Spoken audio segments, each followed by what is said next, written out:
L-ewwel waħħal fil-festi. Il-pajjiż qed jiddeċiedi jekk it-turisti x'għandhom u l-Maltin x'għandhom il-festi jew inkella m'għandhomx il-festi li dejjem jgħixu fl-aħħar 50-60 sena.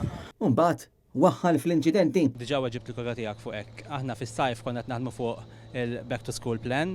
Fil-fatt il-pjan kien wieħed illi it-tabled ukoll mal-awtoritajiet u allura rajna illi nkun nistgħu naħdmu l-entitajiet kollha flimkien biex niffaċilitaw. Kenna inċident wieħed partikolari on a Monday illi wassal għal kien hemm diversi accidents madwar 17-18 l-accident illi waslu jew il-pajjiż kif ġiri ġara fis-snin li għaddew. Issa l-Ministru tat-Traffiku Toroq Aron Farrugia qed iwaħħal fsieħbu Byron Camilleri għal fatt li l-awtoritajiet mhux jikkontrollaw it-traffiku kif suppost.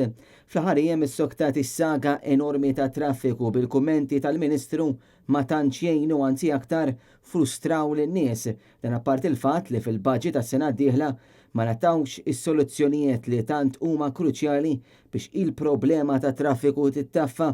Issa l-Ministru Farrugia waħħal anki f'Byron Camilleri u fil-Pulizija li mhux qed ikunu preżenti fit-toroq fejn mal-Gazzetta tal-lum qal li trid tinbidel din is-sistema u tax jifhem li kemm sieħbu l-Ministru anki l-Pulizija ilhom xhur bidejhom fuq żaqhom. Il-Ministru Farrugia qal ukoll li l-kampanji ta' kif wieħed għandu jsuq bil-galbu m'għandhomx isiru biss fi żmien il-miliet. Fl-intervista mal-illum, Aron Farrugia stqar li jinsab inkwetat fuq l-ammont ta' inċidenti fit-toroq 22 fatalità f'għaxar xhur u qal li se jaħdem fuq pjan biex inaqqas l-inċidenti.